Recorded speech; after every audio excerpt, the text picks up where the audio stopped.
Hello, magandang umaga, magandang gabi at magandang hapon o gabi, tanghali, umaga kung nasaan man po kayo mga kaibigan. Ako po yung inyong kaibigan na autistic, si Royce Polito. Proud na proud po tayo dyan. Tao dito, medyo hinihingal ako, mahirap po maglakad sa snow. At marami kang suot, tapos saksakan ng lamig. So gusto ko lang hong paalala ho sa atin. Yun lang ho sa supplements po, vitamins. Yan po na pangdagdag lang. Paano nga po tinawag na supplements? Pandagdag lang doon sa kulang sa katawan natin.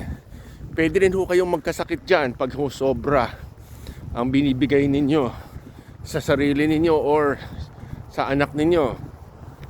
Also, kailangan rin ho, baka mamaya puro lang ho yung anak ninyo ang inaalagaan ninyo, tapos kayo pinababayaan niyo sarili ninyo. Kayo rin ang kawawa doon. So huwag niyo masyadong pinababayaan yung sarili niyo, kasi kayo rin ang kawawa pag yung hindi niyo tawag dito, puro supplements lang. So kung wala hong budget para sa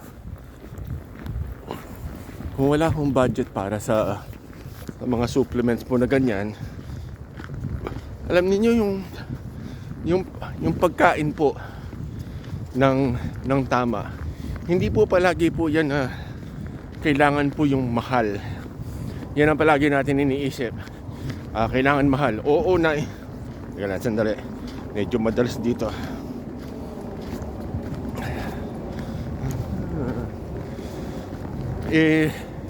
Kailangan ho kasi sa pagkinakain ho natin, umiikot po yung mga food groups. Meron po kasi nagsabi nung isang araw na, nako, so pag pala yung carbohydrates pala ganito, hindi ko na pala dapat pakain sa anak ko yung rice tsaka bread. Hindi naman automatic pong ganoon. Nasaan na ba tayo? Wait, mabigat kasi yung suot ko. Hinihingal ako agad. Tsaka yun, yung kasing lamig ho namin ngayon dito ay pumapalo ng, kung yung freezer po natin ngayon dyan sa Pilipinas, ilagay niyo yung kamay niyo doon, papalo siya ng parang times 13 sa lamig. So gaya paano ho walang tao dito, walang usok sa bibig kasi po dry na yung hangin. So medyo hindi siya, nalilito ako sa pupunta ko. Tatawid ako siguro, dali lang para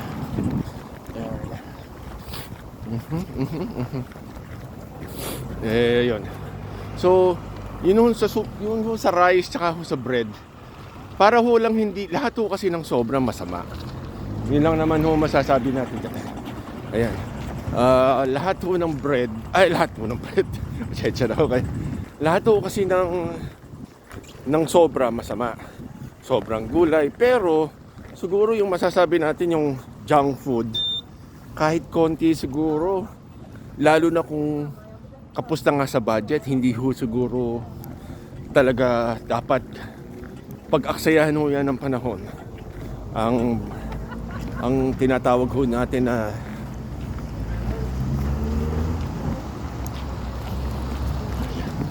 yung tinatawag natin na mga junk food po yan, wala po yan na nakakabuti, lalo na po kung wala po talagang budget.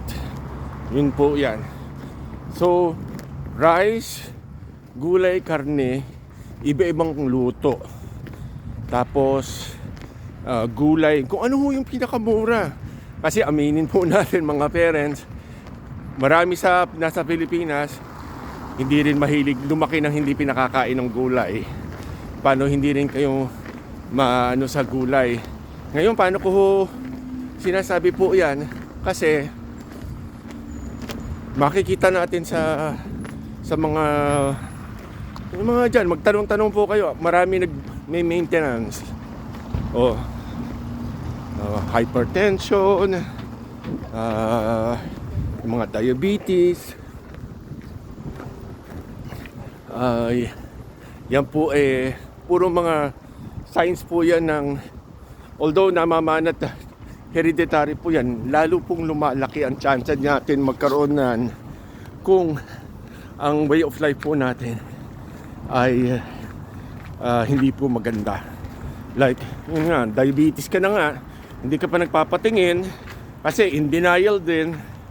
Tapos, ano mangyayari? Kapag malala na, tsaka tayo mag-iiyakan, wala na maggamot, wala na yung solusyon. So, nasa taning na. Alam niyo po yung isang kinikwento ko sa inyo nung dati, na 15 years old na teenager na Pilipino. Dahil yung kaibigan ko nagtatrabaho sa isang dialysis center.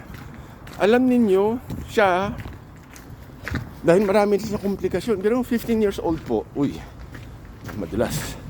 15 years old po siya.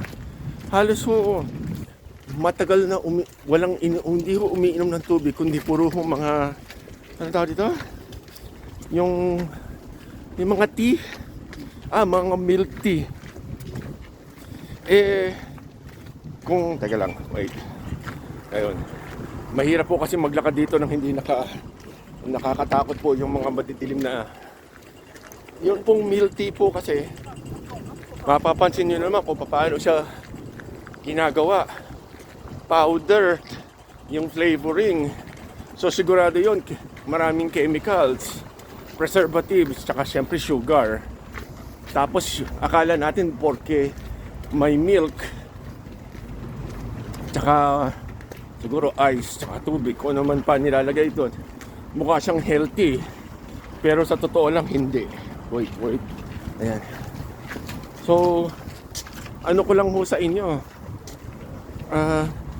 yung update ko sa kanya, hindi na siya tinatanggap doon sa dialysis na, kasi marami pa pala na siyang na-develop na mga yung indications na habang dinadialysis siya kasi hindi siya pwedeng, kung siya susumpungin ng mga kung ano-ano, hindi kaya nung facility.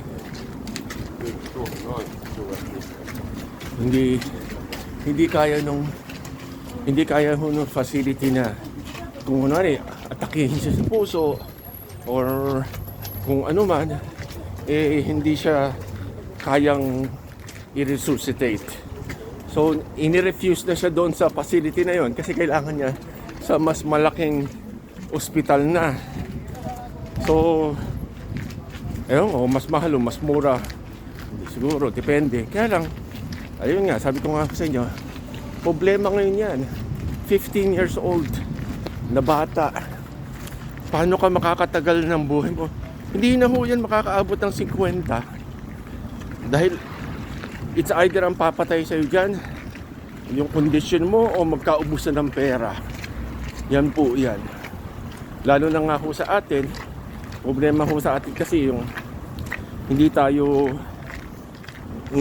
lahat ng kilos natin is kailangan ng doktor, lahat ng kilos rin kailangan ng bayad. Dito po kasi sa Sweden, teka lang, libre po kasi ang medical care. Meron lang kaming binabayaran dito na minimum per year, which is mga nasa 4,000 pesos po yan. Teka lang, saan akong gawin? Ay, tumawid pala ako, hindi ko kailangan tumawid. Shucks. Anyway, so lakad-lakad na lang tayo ulit. Bibili po kasi ako ng pagkain ng pusa. So parang mainit soup. Anyway, so paliwanag ko lang po sa iyo ulit. So mas maganda po yung prevention kaysa po sa cure. Kasi pag nasa cure na tayo, mahirap na po yan. Unang-una malala na sigurado yun. Kasi na-develop na yung condition.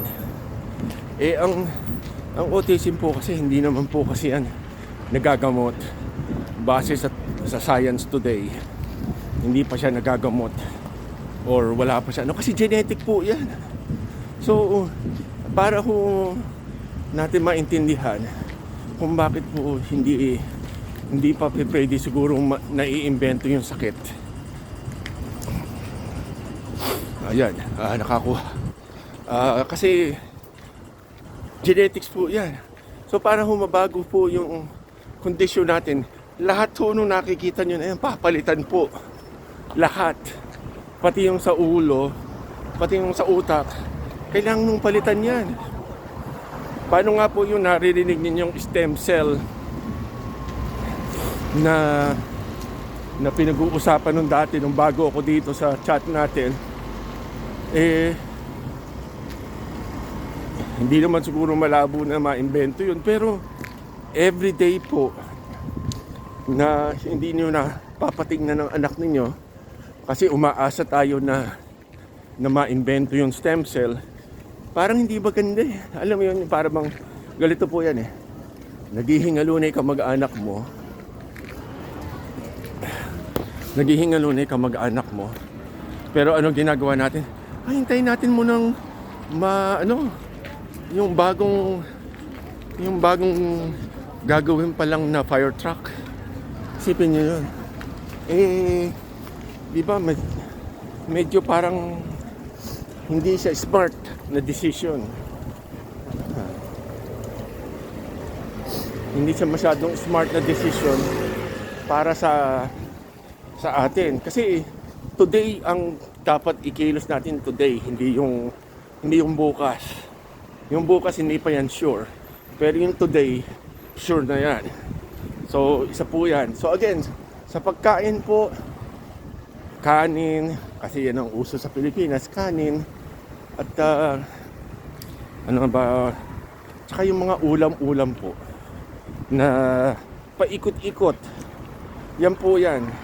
Kasi pag minsan panoorin nyo po yung inaayos ko na tawag dito, wait lang, yung inaayos ko na Zoom meeting po this January para po sa inyo, para magkalinawagan tayo, magkwentuhan tayo, magkaintindihan po tayo. Kasi sabi ko nga ho sa inyo, kung hindi tayo magka-accept sa sitwasyon natin, mahirap na ano tawag dito? Mahirap na matanggap mo yung problema ay meron problema. Yun po yan. Wait. Masakit yung daliri mo, malamig. Ayan. Tapos gusto ko rin sabihin sa inyo na pag kasi may acceptance, mas madali kong tanggapin talaga at maintindihan. Kasi tuwing may sasabihin ka, kasi pag hindi mo accepted, palagi naghahanap ka ng palusot na hindi naman siguro. Kumbaga kunwari, sir, ma'am, yung anak ninyo nangangagat, non-verbal, maraming signs and symptoms. Hindi, late bloomer lang yan. Late bloomer lang. Ate, 18 years old na ho yung anak ninyo. Hindi na ho yan magbo-bloom. Naka-bloom na yan. So 18 years na pala na in denial. Wala rin naman. So sinasabi ko lang po yan. Kasi talagang kailangan natin ng tough love, kumbaga. Tough love para tayo makaraos. Ganyan. Ito yun, mga mahigit 1.5 kilometer na nilalakad ko para lang bumili ng pagkain ng pusa tsaka ng merienda namin every now and then sa bahay. So ganito po itsura po ng Stockholm. Palitan natin. Ayan po siya, medyo social tong lugar nito. Hindi ko lang matanda kung baka Green Hills siguro lang. Yan. So doon naman po sa mga kaibigan po natin na minsan alam ko naiinis na kayo pag tinatanong ko kayo na ano po ang diagnosis. Kasi minsan po tanungin po natin sarili natin, sino pong tao ang makakapag-advise kung hindi natin naintindihan kung ano ho sitwasyon?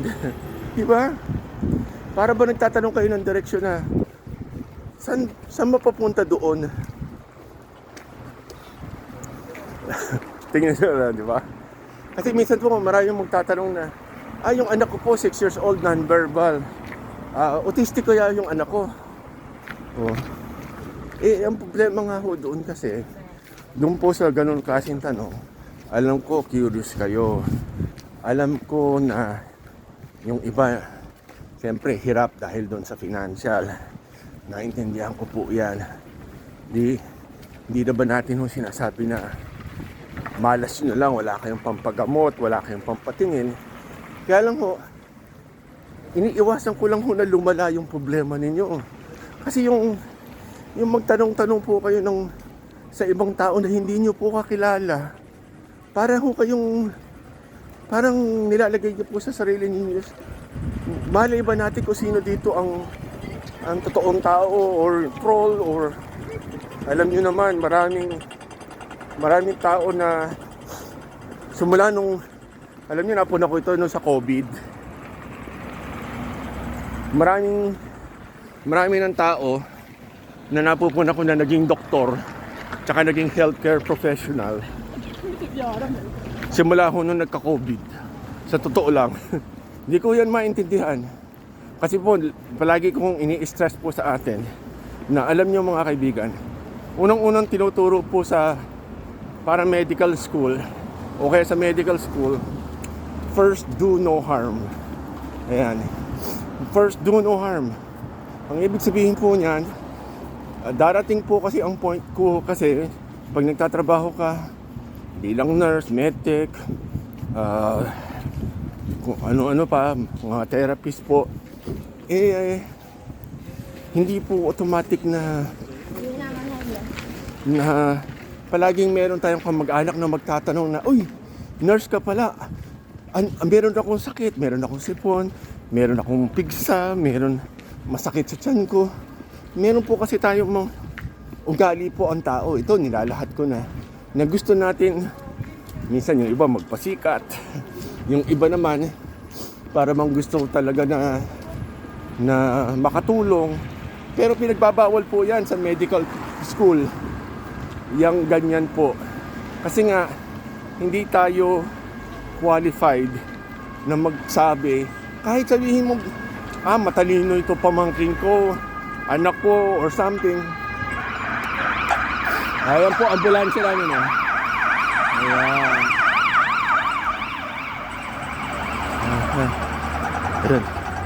Ayan. Wait. Tumatawid po tayo Uy. Kailangan natin buong dumating. Ayan. So,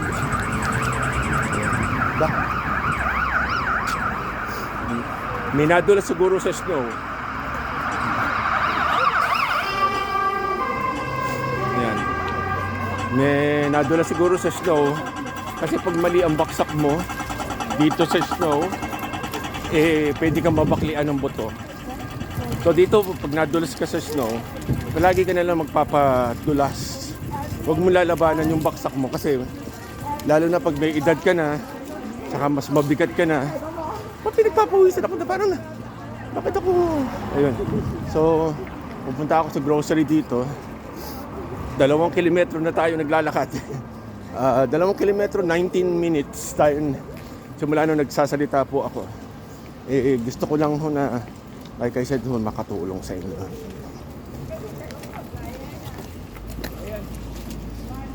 Huwag po kasi sana tayo magtatampo sa akin. Kasi kung magsabi po ako sa inyo, magpayo, parang tough love. Which is, karamihan po ng sitwasyon natin ngayon is yan ang kailangan. So, huwag po sana tayong magtampo, magalit, or tao dito, yung mainis sa akin. Kasi alam ko naiinis na yung iba sa atin dito. Kasi pag tinanong ko yung ano po yung diagnosis, hindi na sumasagot, tapos nawawala sa chat, isipin nyo na lang po kung sino po ang mali sa gumagawa po natin. Kasi po paano ko tinatanong kung ano diagnosis? Kasi kung meron kayong tanong na makakatulong kami, so makakatulong kami ng tama, hindi po mali.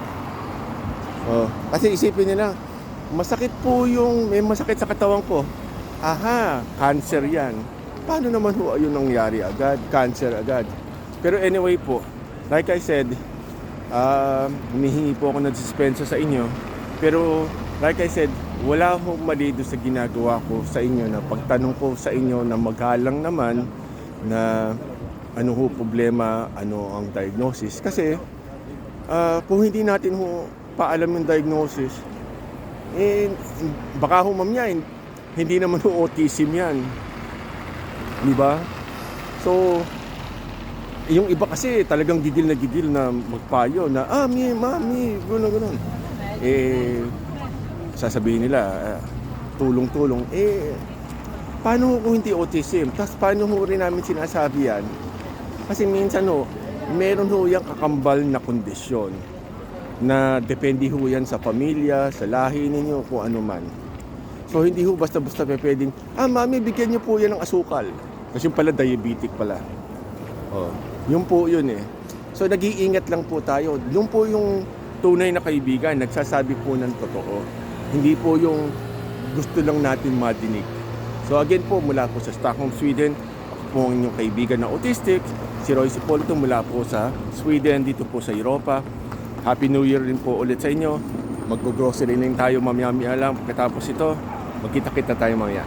Thank you!